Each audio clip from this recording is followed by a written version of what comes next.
Today, we have a special space in store because we are discussing interoperability with none other than Tankoko and the Babydolls, Decentraland. We got M up here. I think we have a few more Babydolls that are going to be joining us. I see a lot of familiar faces in the crowd, but for anybody who doesn't know me, I am Tankoko. I've been in the space since about 2021, primarily in Decentraland. I am the founder of the creator collective DCL Babydolls, and I operate Dollhouse, which is a popular virtual venue in Decentraland. We organize several weekly events, and we've been involved with some of the bigger events in Decentraland too, like Monaverse Fashion Week and Monaverse Art Week. We've also had the opportunity to work with brands like Absolute, DKNY, Female Quotient, Jägermeister, and many more, helping them to create immersive experiences that really resonate with the community, because that's what matters, I think, when brands are coming into Decentraland, is to connect with all of us here and what we're doing and to try and be a part of the culture. Like everyone here today, I'm fascinated by virtual spaces and immersive experiences, and I'm so thankful and excited about the opportunity to work with Mona again. I really feel that the metaverse encompasses all platforms, and interoperability is about bringing my identity, my assets, and my community from platform to platform wherever I go. So I'm excited to be having this conversation with you all today. Love it. And we can hand the mic over to M. Hi there, thank you so much. For those of you that do not know me, my name is Em, and I am a part of this fabulous group that Ting has put together for BBD, the Babydolls and Dollhouse. She has given a great explanation of a lot of what we do. It's very community based. It's very spreading across platforms and being inclusive and really trying to help develop the metaverse and these platforms and get them connected. Individually, a little bit more about myself. I'm kind of just a general Web3 enthusiast. I'm a little bit all over the map, learning this and that. I'm generally in DCL, but I do expand to other metaverse platforms to explore a little bit. So I mainly do mostly BBD things here. Amazing. Feel free to, but no pressure. I think she's having a couple of technical issues, which is too bad because I know she really wanted to be a part of things here. Both her and Em and the rest of the DCL Babydolls do so much for Decentraland and have really helped Dollhouse become that warm and welcoming space that was our mission all along. So, I mean, I can't shout them out enough. I don't think they get shouted out enough. So I'll just take this opportunity to thank M, Bubblegum, JK47, Father Finn, Fermion, Lolo, and Saren. Thank you so much for everything that you do. Yes, happy Monday. I'm so excited for this discussion today. Interoperability is such an important aspect of metaverse and Web3. Working together, finding ways to function and coexist is beyond important. So grateful to have you all here today. How's everybody feeling? I am so happy to be here. Thank you so much for having me here today. Welcome, everybody, and thanks for joining us today on this space. I'm super excited to be talking about interoperability with Mona. But yeah, totally open discussion. So I would love to start with, and also feel free to integrate any of the DCL, Dollhouse origin story into what you share with us today. But how would you describe interoperability to a beginner that might not know what it is?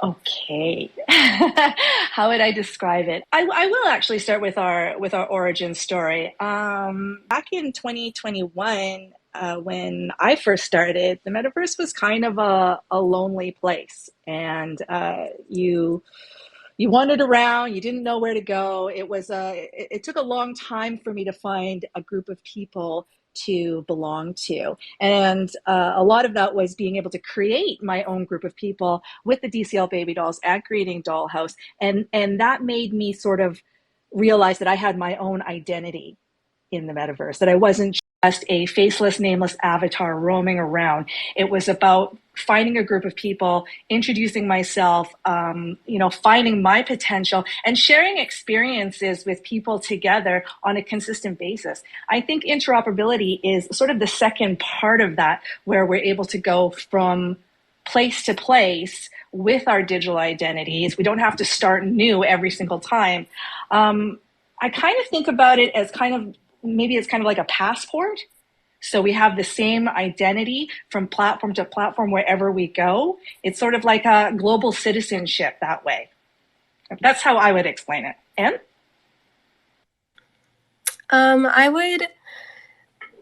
for terms and what we're talking about, because interoperability has a lot of different, application, but for what we're talking and discussing here today across metaverses, I would call it just a collaboration of different metaverse platforms that are all different types of components, right? So it could be your wallets, it could be your wearables. There are other different types of interoperability across metaverse platform to platform. And I think that we do address that a little bit later of like some specific examples, but I think the best way to describe it is, Tang put it pretty well, is being able to take what you've built anywhere, take it anywhere. You don't have to start from scratch. You can integrate seamlessly with other platforms that are within the metaverse world so that everything can work together while simultaneously keeping in tune with, security, privacy, all that wonderful stuff. But it's really trying to connect all these platforms so that everybody that's in Mona can meet everybody in Decentraland, can meet everybody in Spatial, can meet everybody in Hyperfi. It'd be great if we can integrate all of these and get all of these users in one central spot so we're not just individually growing these little pockets, but more, the entire jacket. Yeah, totally. It definitely feels like interoperability is like a metaverse manifestation of true decentralization. Like it's decentralization embodied and explored in this experience layer of the internet, which is just so cool.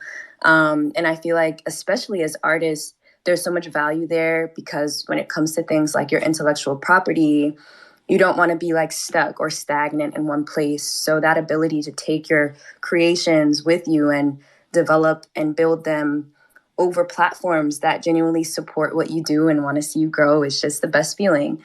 So I would love to talk more about like what are some other values that interoperability holds for you, Tang Poco, or you, M, as you create and explore the metaverse.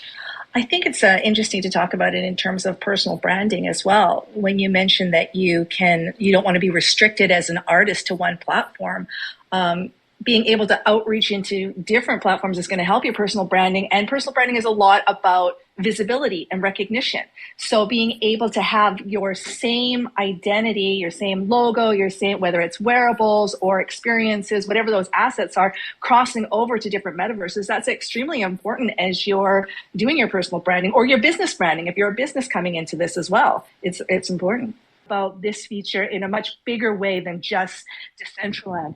So I wanted to celebrate it with everybody. I was super excited when Mona also wants to celebrate it. And we took this opportunity to create Dollhouse in Mona, which is something that we have been talking about since a year ago, since you opened up your avatar marketplace. We've been saying, oh God, we've got to start partying in Mona. We've got to bring some DJs over there.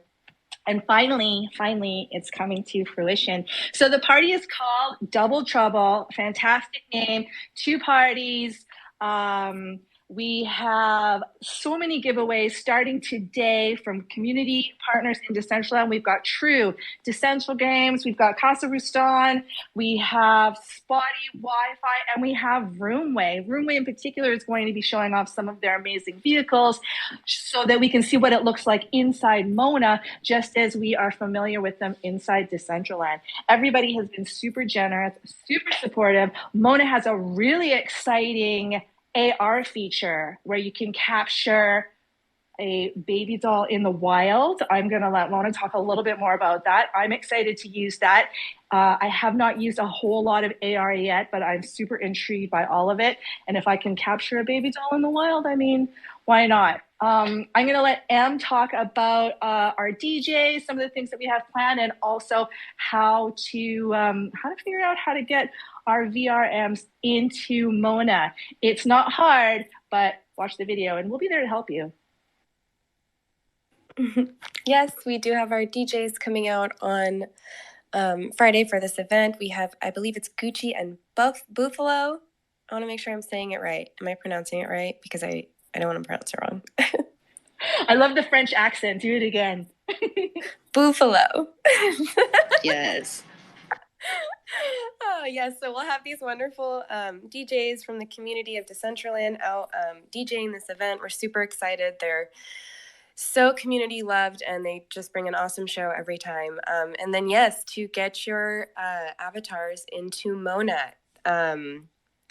Tang has a wonderful video that I will be learning with her just tomorrow, probably, to get my VRM in there and make sure that I have my lovely baby doll fit set up for the party, because I'm so excited for it. So I'm going to check out her video. We can check it out together. Maybe I can, stream it in the Discord, or, we can all do it all together and make it a group learning process.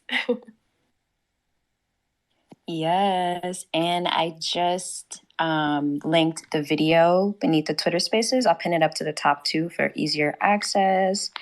And thank you, Tempoko, for making that amazing. So you guys heard it here first. There is a lot happening this Friday. We didn't even touch on any of the giveaways or anything. We just told you guys what's happening, but there's tons of ways to come and get rewarded, to pick up some prizes, to get some cool giveaways. So definitely make sure you RSVP and come through. This will be Friday, September 15th. This Friday, I think it says 2 p.m. here on the, but I thought it was 1. It's 1, right? 1 p.m. sometime? I thought it was 2. I've seen both times before, so I've been telling everybody it's 2 p.m. EST, but stay tuned. Okay. Stay tuned. We will figure that out for you. I wanted to talk a little bit about a very exclusive wearable set that we're doing with the one and only Doki. That will be on Friday. We'll be doing giveaways of this amazing set that she has made. And I think one of the reasons why I wanted to get Doki to make some exclusive wearables is because something that I talked about earlier on here, which is about branding and being able to increase your market reach as an artist in the space. So as an example, Doki is a fashion designer, a very beloved fashion designer in Decentraland. I think that some of her designs have really even defined the way a lot of our avatars look. And now being able for her to be able to go into another metaverse and offer those kind of ways to customize your digital identity really increases her market reach and increases her personal branding. So I wanted to celebrate that as a way to encourage a lot of other wearables and wearable creators to come over and do the same thing. Start, get a Mona space, start putting up your branding, open up a boutique. The possibilities are endless. Oh, I love that. Oh, sorry, did I cut someone off? Go ahead, Art. And we have a lot of creatives also as well that can help you in the process. So, oh yeah, absolutely too. And that's another thing. This week has been all about bringing the Decentraland community partners over there. But another thing I want to do is to really start meeting and outreaching a lot of Mona partners and a lot of creatives that I know are already over there, and bring them into the space too, so we can really have a true collaboration of creativity. agree with this. I want to ask Decentraland. We have the ability now to, since a month or 2 ago, of having our Decentraland avatar in other worlds. But are we going to see between Mona and Decentraland the avatars that we have in Mona also working in Decentraland? I think Decentraland is a silent partner right now because Kim is at the Permissionless conference. So we'll have to make yet another space to talk about that, Arjun. How I'm going to integrate with the Babydolls space and the kind of the dollhouse vibe with Mona. Well, this is actually something that we've done before. We've done cross metaverse parties before. We did the first one last summer with Spatial. And we also have a project called Vertex, which is in its third, we just finished its third season. We do 4 or 5 metaverse parties a month where we do live art, and we simultaneously broadcast it in Dollhouse and Decentraland, and then in other metaverses as well. So for season 2, we did Spatial. We had our own temporary space from CJ Meta Events. That's High CC for anybody who knows everybody knows High CC, right? So she was there. She lent us one of her amazing spaces. From there, we went to Hyperfy, and for that series, we did 5 events in 5 different Hyperfy spaces. So we've done these kind of cross metaverse parties before with the live art, and more importantly, we've done questing as well, where we tell people to find certain items in both metaverses, or we tell people to take a selfie of themselves in Decentraland and a matching selfie of themselves inside the other space. So we're trying in our own way to get this interoperability going already. I've never had a permanent space. We've never expanded the dollhouse into another space until now with Mona. So this is very exciting. I almost feel like we have like an embassy now for Decentraland. We've partnered. We need to have an embassy row. I've brought in some great community partners as well, so we can all be together, almost like a council, and discuss how we can further enrich interoperability between Mona and Decentraland, and from there to other metaverses as well. So I think that there are infinite possibilities for us. And Arjun, I want you to be a part of that conversation too, and anybody else in this room too. As interoperability, but that's what I've been thinking about for a little bit since we've been talking. And like with some of the stuff that we've been doing throughout the summer with like Spatial and with Hyperfy and stuff, being able to stream on, screens in both worlds or in all 3 worlds, for me has been like one of the really cool parts. So like no matter where you are, you can see what everybody else is seeing. And then also just like a real world screen, like at a bar, we've seen the Inn in DCL doing some stuff like that. I don't know if that counts as interoperability, but I think of it that way. Some IRL interoperability with streaming different, either just art experiences, DJ sets, poetry, stuff like that. Anything that you would want to do, I think being able to be in different metaverses and in the real world and all seeing the same thing is powerful, and we could do a lot with that. I love that, JK. I love the idea that IRL is just another metaverse. It's just another platform for us to link up with. Yeah, exactly.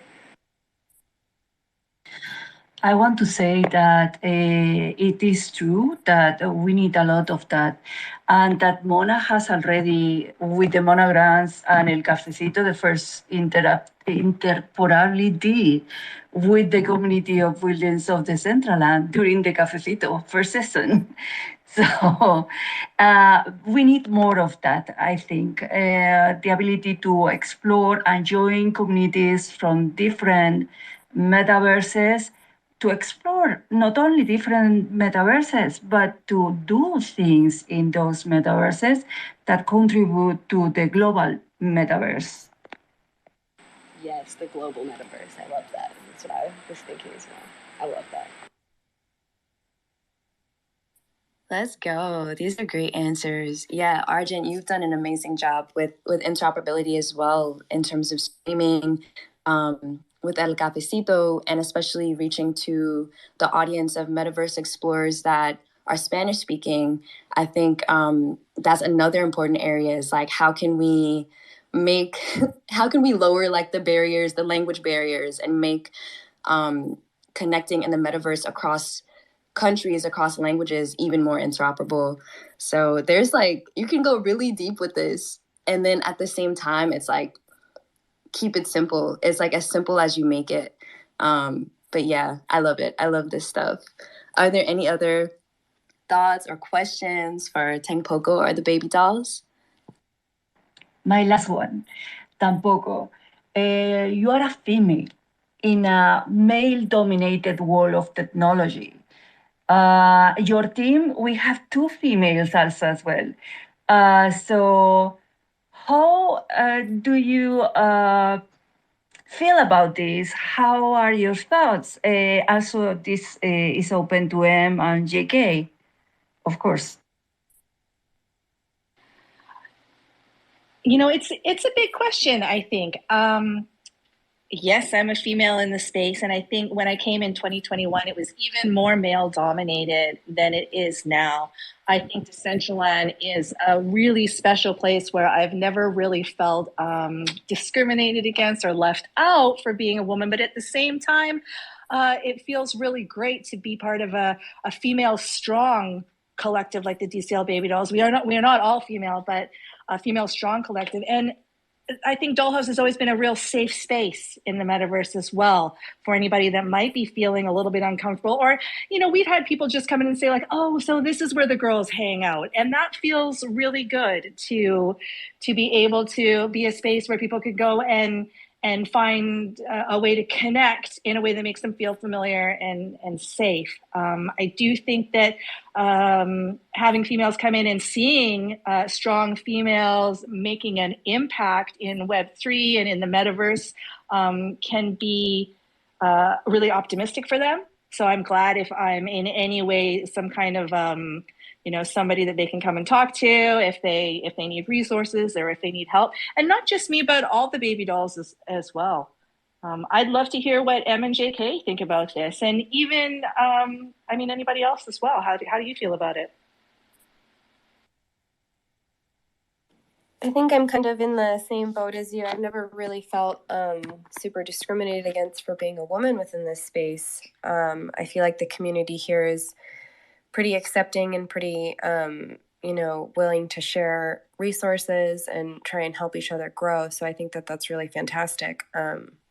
I think this early group of people that are in the metaverse are generally those that collaborate a little bit better than people that are in the corporate world or that work in a corporate environment. So without taking up too much time to really go over this gigantic question and topic that deserves a lot more than just a couple of minutes, I do think that I've never really felt discriminated in this space. And I do think that between the metaverse communities, we are all very welcoming here.